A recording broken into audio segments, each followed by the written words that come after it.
Fala, seus cachorro, beleza? Estamos ao vivo e definitivo para mais um pós-rodada, 27ª rodada do Campeonato Brasileiro finalizada, tá certo? Com o último jogo, que acabou agora, um bom 0x0 entre Criciúma e Atlético Paranaense, principalmente segundo tempo, com uma partidaça do Mikael, goleiro do Atlético, que garantiu o resultado para o Atlético Paranaense em 0x0 lá no Heriberto Rios, tá?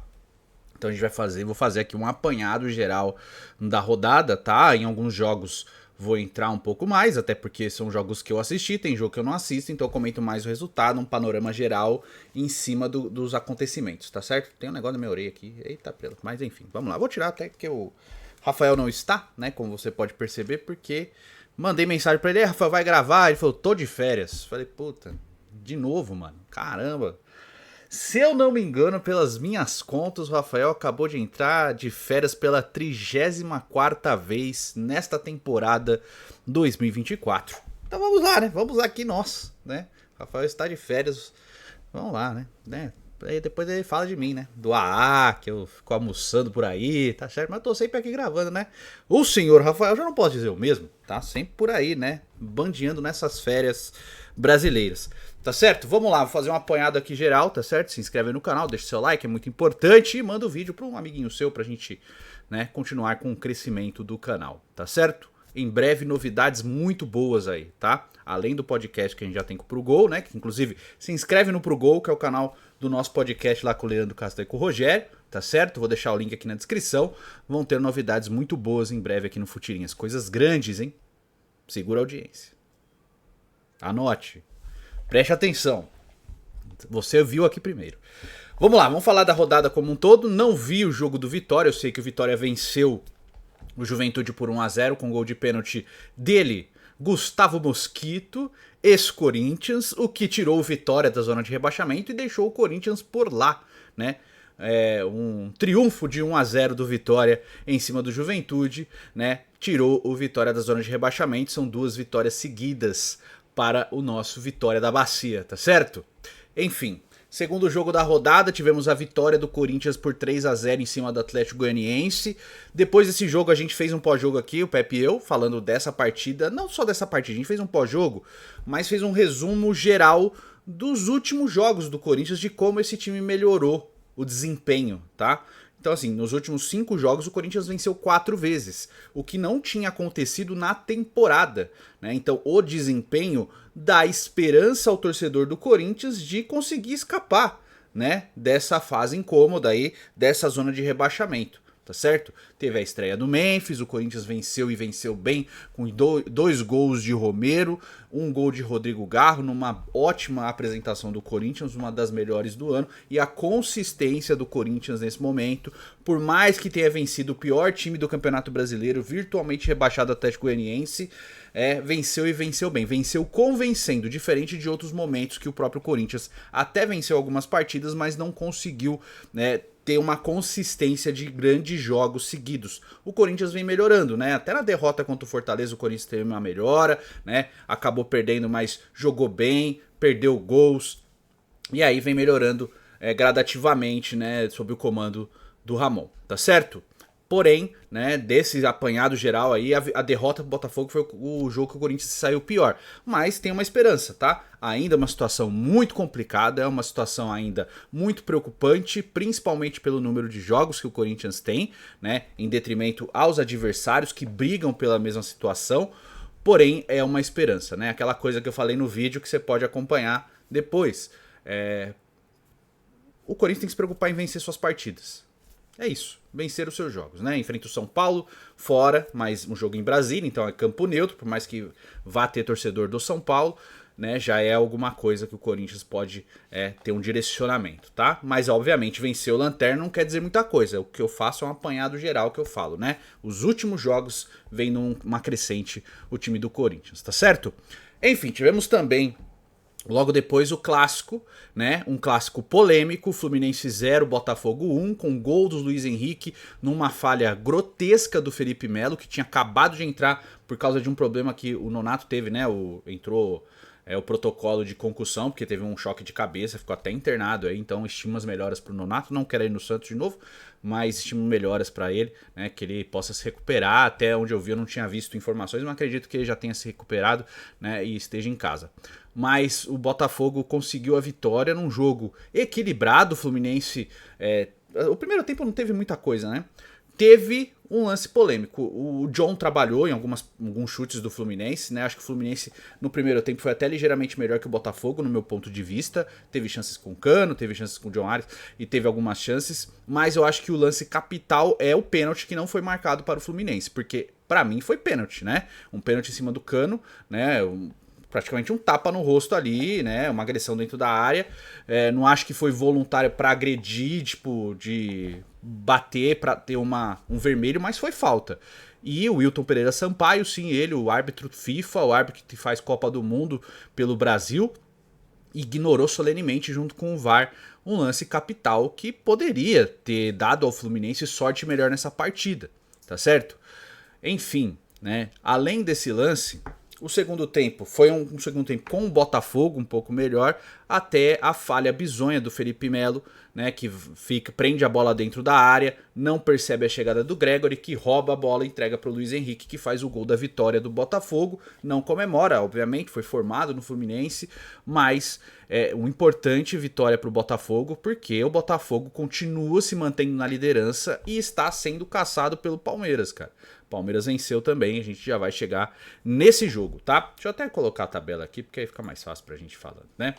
Também tivemos a ótima vitória do Fortaleza diante do Bahia, 4-1, um show do Marinho. O Marinho jogou muito bem, fez 2 gols, né? Poderia ter feito outro, ele acabou, né, discutindo, entre aspas, ali com o Pochettino acabou batendo o pênalti que ele mesmo sofreu, e gol do Renato Kaiser também, mas foi um massacre do Fortaleza. O Fortaleza volta a jogar bem, depois de um período de instabilidade aí que ele viveu nessas últimas rodadas, nos últimos jogos, né? Principalmente diante do Corinthians ali, que foi a derrota do jogo de ida da Copa Sul-Americana, né? Então assim, Fortaleza olhando muito para o Campeonato Brasileiro, não pode abrir mão do Brasileiro, eu acho que é uma possibilidade, ainda briga pelo título, ainda é um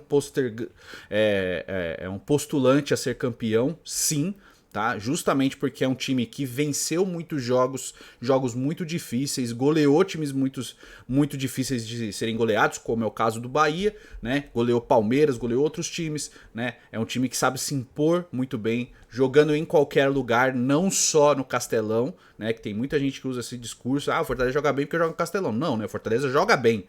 Oscilou nos últimos jogos, teve algumas partidas muito ruins, porém parece que nesse momento é uma resposta desse time mostrando uma reação e venceu convencendo contra o Bahia, que é um time muito forte, né? Tem um time muito bom o Bahia. E o Fortaleza mandou no jogo como um todo, né? Não só os 2 gols do Marinho, o gol do Pochettino e o gol do Renato Kaiser.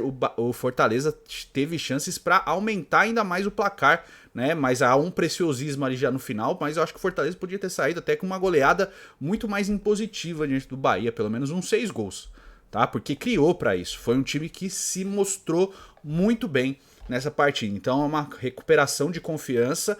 Eu não sei se vai dar para reverter o placar contra o Corinthians na Copa Sul-Americana, até porque é um Corinthians que também melhorou, né? É um Corinthians que também está numa fase muito boa comparado ao próprio Corinthians. Acho muito difícil o Fortaleza conseguir recuperar esse placar, mas não acho impossível. O Fortaleza é um time que já mostrou em diversos momentos dessa temporada, diferente do Corinthians que está no seu melhor momento da temporada, o Fortaleza já mostrou em diversos momentos dessa temporada que tem time, né, e tem condições de conseguir fazer o placar. Mas acho ainda muito difícil, acho que o Corinthians é favorito a se classificar na Sul-Americana. Porém, o Fortaleza tem que olhar muito pro Campeonato Brasileiro, é a menina dos olhos, cara. Querendo ou não, tem que olhar aí e tá brigando, cara. Tá 4 pontos do líder do campeonato, né? Qualquer tropeço ali já encosta, já fica muito perto. Então, o Fortaleza briga pelo título do Campeonato Brasileiro, cara. Então, grande jogo do Fortaleza, uma vitória convincente demais. Eu acho que, pelos jogos que eu vi, né? Corinthians e Fortaleza foram os times que mais dominaram os jogos, tá? Acho que o Inter também contra o São Paulo. Né, os outros jogos não viram. O jogo do Galo, por exemplo, que eu vou comentar agora, vou falar só do resultado. Não acompanhei o jogo. Sei que o Atlético venceu por 3-0, gols do Daverson, do Rubens, não. Caramba, não esqueci, do menino lá que o Rubens cruzou a bola pra ele. E do Hulk, né? O Davidson ainda perdeu um pênalti quando o jogo tava 0-0, mas venceu um frágil Bragantino que faz a sua pior temporada desde que voltou à primeira divisão. O Bragantino que briga contra o rebaixamento, tá? É um time que tá lutando pra não cair. Tá? E o Atlético Mineiro venceu e venceu bem, né? Como assim, o Atlético tá focado nas Copas. E eu acho que é o momento do Atlético, mas também assim, precisava vencer até para espantar qualquer fantasma de briga contra o rebaixamento. Porque o Atlético tava com 33 pontos e ele tava ali, né? Na região de, apesar da posição não ser tão ruim, a pontuação era de desconforto. Venceu, espantou esse fantasma, agora pode olhar com muito mais afinco aí para as Copas, tá? Teve jogo polêmico também. Eu acho que. Eu vou entrar nesse pormenor aqui. Vasco perdeu para o Palmeiras numa nega rincha lá em Brasília por 1-0. Gol do Flaco Lopes, numa falha do Ryan, do jovem Ryan. Tá? Acabou entregando o lance ali, a paçoca para o Palmeiras fazer 1-0. Acho que o Palmeiras foi melhor, mereceu vencer, criou mais chances, teve bola na trave do Veiga, né? Foi um Palmeiras que conseguiu se impor ao Vasco, mas como eu sempre venho dizendo sobre o Vasco, é um time muito difícil de enfrentar nesse momento, né? Então assim, apesar de ter o Palmeiras se impondo, o Palmeiras em franca recuperação, afinal são várias, 5 ou 6 vitórias seguidas, um Palmeiras, né, que tá só focado no Campeonato Brasileiro, então assim, é pro Botafogo ficar de olho também, porque de novo o Palmeiras tá ali, né? Mas o Vasco é um time que vende caro os resultados, mesmo quando é derrotado, é um Vasco que é chato de enfrentar. Então o Paiva, ele montou um Vasco competitivo, mesmo com diversos problemas, né? Por exemplo, tá sem o Adson, que eu acho um jogador ok, mas é o titular do time, então tá machucado, perdeu esse cara. Não tem o Paulinho Paula, por exemplo, que era um cara que agregaria muito esse time, o volante Jair. Então assim, é um Vasco que tem muitos problemas, né? Parece que o Coutinho tá voltando a mostrar alguma coisa. Teve um lance lindo dele ali depois no segundo tempo, que ele dá um corte ali e a jogada segue e o Vasco não consegue fazer o gol, né? Teve uma cabeçada perigosa do Verratti, mas tem o lance polêmico, que é o pênalti do Vanderlan, né? Que o juiz deu falta fora da área, e aí o VAR chama para análise e mostra que a jogada aconteceu dentro da área, porém o árbitro, que eu esqueci o nome agora, ele anula o lance porque ele acredita que a mão está colada ao corpo. A bola realmente bate na mão do Vanderlan, mas a mão está colada ao corpo. E eu tendo a concordar com o árbitro, tá? Você pode achar outra coisa. Acho que até o Josão, inclusive um beijo. O Josão falou sobre isso. Ele também acha que não foi pênalti, porque apesar do braço estar um pouco aberto, aonde a bola bate é a mão, e a mão estava colada ao corpo. Se a bola bate no braço, teria que ser marcado o pênalti. Mas como ela bateu na mão, exatamente na mão do jogador do Palmeiras que estava colado ao corpo, o Vanderlan, aí eu acredito na interpretação do árbitro, cara. Ele teria marcado a falta fora da área, tá? Porém, nesse lance fora da área, o VAR não poderia se meter. Por isso que tem toda essa polêmica. A galera fala, mas ele marcou fora da área e tem que marcar dentro. Porém, só o árbitro viu naquele lance, né? Só o árbitro bandeira. Quando vai pro VAR e o VAR fala, aconteceu dentro da área, vem analisar, e ele olha o momento do lance e vê que a mão do jogador do Palmeiras está colada ao corpo, ele tem todo o direito de anular o lance, ele não tem que manter a falta, né? Você que usa esse discurso pra falar, se ele marcou fora e tem que marcar dentro, você tá errado, brother, né? Aí vai falar, pô, você tá sendo clubista pra favorecer o Palmeiras, que é rival do Santos, que inclusive a presidente do Palmeiras tá fazendo de tudo para que o Santos não construa seu estádio. Eu sou clubista nesse nível. Então, assim, quem tá sendo clubista é o cara que vai falar, bom, se marcou fora tem que marcar dentro. Não é assim que funciona. Não acho que foi pênalti. Nem jogadores do Vasco, no geral, saíram reclamando. O Verratti foi o que acabou falando um pouco mais. Mas é aquela coisa, o Palmeiras venceu e mereceu vencer, tá? Não dá pra colocar na conta do árbitro. Diferente do jogo do Fluminense e do Botafogo, que eu acho que o Wilton Pereira Sampaio tem total responsabilidade do placar. Se o Fluminense não faz o gol, aí é outro negócio, mas foi pênalti pro Fluminense, ali muito crasso, né? Foi uma falta dentro da área, foi uma agressão, né, do jogador do Botafogo ao Cano. Então é diferente desse lance do Vasco, tá?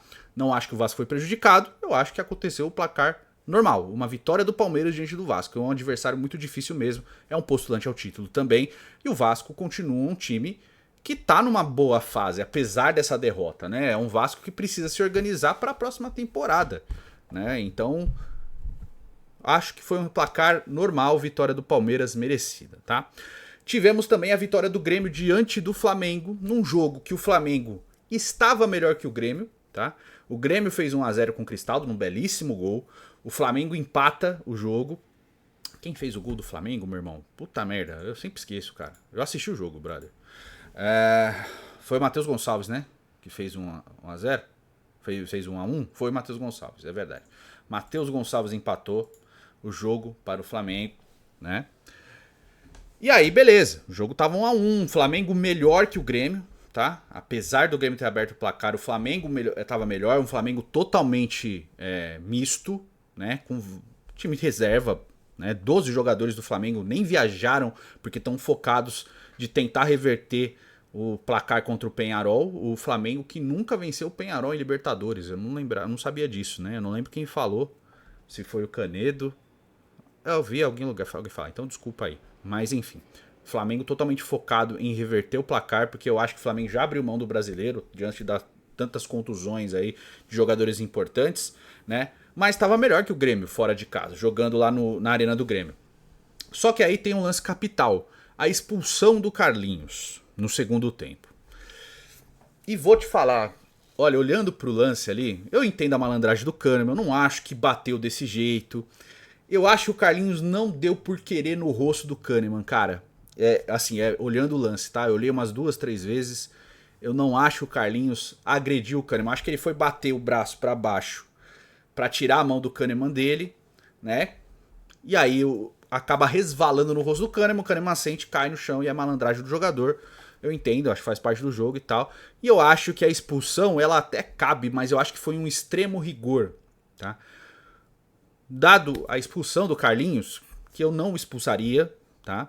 Nem acho que só foi por isso que o Grêmio venceu, mas o Carlinhos foi expulso, o Grêmio marcou 2 gols, né? No bate-rebate dentro da área, e depois o Diego Costa faz 3-1, depois o Felipe Tereza já no finalzinho, quase no último lance, diminui para o Flamengo, mas não dá para o Flamengo reagir a tempo, né, de tentar pelo menos empatar o jogo.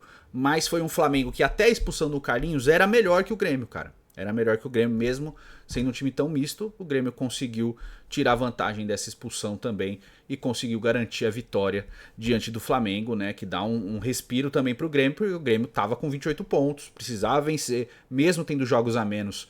Ficaria ali no bolo ali do Corinthians, do Vitória, né? Do Criciúma, que acabou empatando. Então, pelo menos dá um respiro aí para o Grêmio também. Tá certo? Aí tivemos uma das vitórias mais impositivas do dia também, que foi a vitória do Internacional diante do São Paulo misto também lá no Morumbi. O São Paulo bastante mexido, mas assim, ainda com o Lucas, ainda com o Luciano, que começaram o jogo. O São Paulo conseguiu, inclusive, abrir o placar com o Luciano, mas depois o Inter virou o jogo, né? Detalhe por terceiro gol do Inter, que foi um golaço do Alan Patrick. Golaço, né? Um Inter que vem numa ascensão muito boa também, cara. Eu acho que, assim, de momento, eu falei do Corinthians, né, de estar melhorando o desempenho e tal, vale o mesmo pro Internacional. Parece que o Roger encontrou um caminho, um norte aí pro Internacional também. O Inter, que se vencer os seus jogos atrasados, pularia pra 4ª posição, né? Passaria o Flamengo e ficaria ali no G4. Então, assim, é um Inter que tem boas aspirações nesse campeonato, cara. Achei em determinado momento que na mão do Roger Machado o Inter não ia conseguir melhorar e estava enganado. O Inter melhorou bastante, né? É um time que joga e joga bem, cara. Foi um Inter, assim, aguerrido, um Inter que soube jogar sem a bola, principalmente diante do São Paulo, mas quando tinha a bola era muito consciente. Ah, mas o São Paulo tá mexido, preocupado com a Libertadores. Não é problema do Inter, cara. O problema do Inter são os seus jogos, sabe? É você usar esse argumento pra falar, bom, o São Paulo só perdeu por causa disso. É um argumento bem canalha, na verdade, né? Porque o São Paulo, tanto é que o Zubeldia queria ganhar, que ele bota o Caleri depois, ele vai botando os caras, né? Ele vai tirando o Lucas, vai dando minutagem para outros jogadores, mas assim, ele vai com alguma coisa para ganhar o jogo. Não foi o suficiente para superar essa ascensão do Internacional nessa rodada. Então, assim, é um Inter que tá muito bem, né? Um Inter que tá mostrando uma resposta muito interessante aí, depois da chegada do Roger Machado, parece que ele encontrou um jeito de jogar.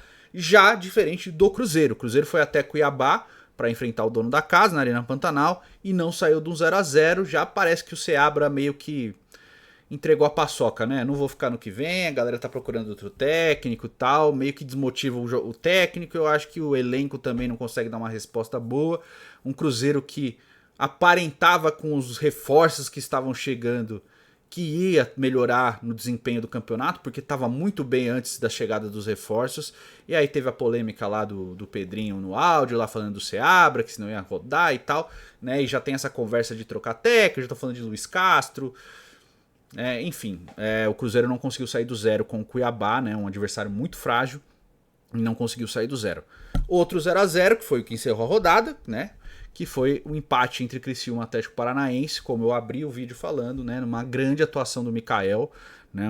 Jogou muito bem, fechou o gol mesmo. O Criciúma deu acho que 23 finalizações aí, várias foram no gol, né? O Atlético também levou perigo, mas é um Atlético também preocupado com a Sul-Americana, né, que foi mexido também, né? Vários atletas foram poupados. O Mastriani, por exemplo, entrou com 40 minutos do segundo tempo ali para tentar fazer um lance. O outro até conseguiu 2 lances, mas não conseguiu também marcar gols, né? Mas foi um Criciúma que foi melhor que o Atlético, porém não saiu do incômodo ali, né? Como você pode ver na tabela aí, né? O Botafogo é o líder do Campeonato Brasileiro com 56 pontos.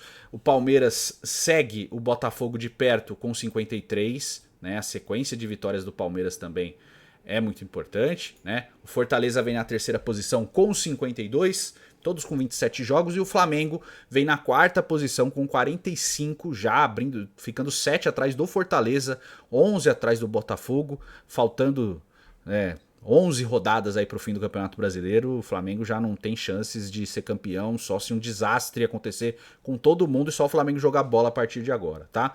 Já muita gente falando que o Tite não continua para a próxima temporada, porque, né, não consegue fazer esse time jogar bola, apesar dos problemas físicos também que o Flamengo passa. O Tite realmente não conseguiu desenvolver um grande trabalho no Flamengo, e aí talvez seja também pelo... Cara, ele ficou 6 anos na seleção brasileira, o ritmo é totalmente diferente, ele ficou muito tempo fora do futebol de clubes. Eu não sei se ele sentiu essa mudança de novo, porque por mais que ele tenha sido esse treinador antes, é uma mudança de rotina de novo. Não sei se ele estava nesse ritmo, enfim, né? Teve problema de saúde quando viajou para Bolívia lá, ficou internado, né? Teve aquele episódio no coração e tal. Não sei, cara, às vezes pode ter mexido também com a cabeça do treinador, né? Mas é um Flamengo que tem que olhar para as duas Copas que tem, né? A Copa do Brasil e a Libertadores. A Libertadores em vias de ser eliminado, né? Vai enfrentar um Peñarol que não é mais time que o Flamengo, mas conseguiu se impor dentro de casa, e o Flamengo vai precisar desesperadamente atrás do resultado. Tanto que nesse jogo contra o Grêmio o Flamengo poupou, mas eu já não vejo o Tite na próxima temporada no Flamengo não, cara. E aí abre o dilema de novo, quem? Né? Porque teoricamente o Flamengo trouxe o melhor técnico do mercado, né? Que é o Tite. Quem vai ter estofo e paciência do torcedor? Porque eu vejo muito, falando de Flamengo aí um pedacinho, um torcedor muito assim, como se todos os títulos fossem obrigação do Flamengo vencer. E o futebol não é assim, cara. Principalmente aqui, né? Eu acho que é um time que, obviamente, tem que brigar por todos os títulos. E o Flamengo, apesar de todos os problemas, continua brigando por todos os títulos, tirando o brasileiro agora, né? Mas é um time que tá em todas as frentes. Mas nem sempre vai dar pra ser campeão, cara. Nem sempre. Apesar dos gastos, apesar de todos os problemas, eu vejo muito isso, sabe? Essa coisa, tipo, qualquer derrota é inaceitável, né? Não dá pra... Eu não tô falando que tem que aceitar derrotas. Estou falando assim, tem certas derrotas, como perder para o Grêmio fora de casa, que é um placar normal, né? Que tem gente que acha inadmissível, que o Tite é burro por causa disso. E, cara, a gente sabe com a circunstância que o jogo desenrolou, né? Só dando esse exemplo. Então eu vejo uma insatisfação latente do torcedor do Flamengo o tempo inteiro. E assim, pô, você acabou de ser campeão, você já tá 2 meses depois reclamando do nível do time. É complicado, tá? Mas, enfim. Né? O palmeirense também passou por isso, também tem essa mesma coisa, mas acho que o do flamenguista é mais do que o do palmeirense, tá? Enfim, o Flamengo na quarta posição, com um jogo a menos, mas já distante ali, né? Se vencer o jogo que tem a menos, iria a 48, por exemplo, ficaria 4 do Fortaleza ainda. Em quinto vem o São Paulo com 44, em sexto Bahia com 42, em sétimo Cruzeiro também com 42. Todos com 27 pontos. Em oitavo tem o Internacional com 41. Porém, se o Inter vence seus 2 jogos atrasados, o Inter iria a 40 37 pontos. Ficaria à frente do Flamengo, estaria no G4, né, com uma vaga direta para a fase de grupos da Libertadores. É uma ascensão do Inter muito interessante, né? O Atlético Mineiro é o nono com 36, também 25 jogos. O Vasco é o 10º com 35 e 26 partidas. Em 11º, Juventude com 32 pontos em 27 jogos. Grêmio, Atlético Paranaense tem 31. O Bragantino também tem 31, porém com 26 partidas. Grêmio e Atlético tem 25. O Criciúma tem 29 pontos em 26 partidas. O Vitória é o último time fora da zona de rebaixamento com 28 pontos em 27 jogos. Aí você abre o Z4 com o Corinthians com 28 pontos em 27 jogos. O Fluminense tem 27, volta à zona de rebaixamento com 27 pontos em 26 jogos. O Cuiabá tem 23 em 26 jogos. E o Atlético Goianiense tem 18 pontos em 27. No Atlético Goianiense e o Cuiabá, eu acho que já era, tá? Agora, do Fluminense até o Juventude, pelo menos, é o desespero, cara. É o desespero, porque são 5 pontos de distância entre o 11º colocado e o 18º. São só 5 pontos. Tudo pode acontecer nessa briga contra o rebaixamento, tá? Pode acontecer a mesma coisa que aconteceu ano passado com o Santos rebaixado, né? Na última rodada, precisando de uma vitória e escapava, né? De 23 possibilidades, 3 rebaixavam o Santos acabou caindo na última rodada, né? Então assim, pode acontecer a mesma coisa com o Corinthians, com o Fluminense, com o Criciúma, Vitória, Bragantino, Grêmio, enfim, Juventude, todos eles aqui têm chances ainda muito latentes de cair, né? O que conta a favor de Grêmio, Atlético Paranaense, são os jogos a menos, né? Principalmente esses dois. Se o Grêmio tiver 2 vitórias aqui, basicamente ele escapa, sabe? Mas assim, o que conta contra muito Corinthians e Vitória, por exemplo, são os 27 jogos já completados. Agora os times têm que fazer só o dever de casa, né? Vencer suas partidas, principalmente as que forem mandantes. Mas ainda é uma situação muito complicada para Corinthians, para Fluminense, para Vitória. O Criciúma agora, que estava muito bem, era um time muito difícil de enfrentar. Teve uma oscilação muito forte e uma queda de rendimento recentemente. Então a situação ficou aberta para todo mundo, né? O que parecia um descenso latente para o Corinthians, eu vi o Corinthians como rebaixado, por exemplo. Essa recuperação técnica, principalmente, mostra que há uma esperança, tá bom? Então, é esse o ponto, tá certo? Mas eu quero te ouvir. No meio da semana tem jogos importantes aí, a gente volta para falar sobre eles, tá bom? Comenta aí, eu quero saber, faz o cocô, curta, comente, compartilhe, a gente se vê no próximo vídeo, tá certo? E vai lá, fala pro Rafael encerrar as férias aí, que tá na hora de trabalhar um pouquinho, né? A gente se vê no próximo vídeo, valeu, é nóis.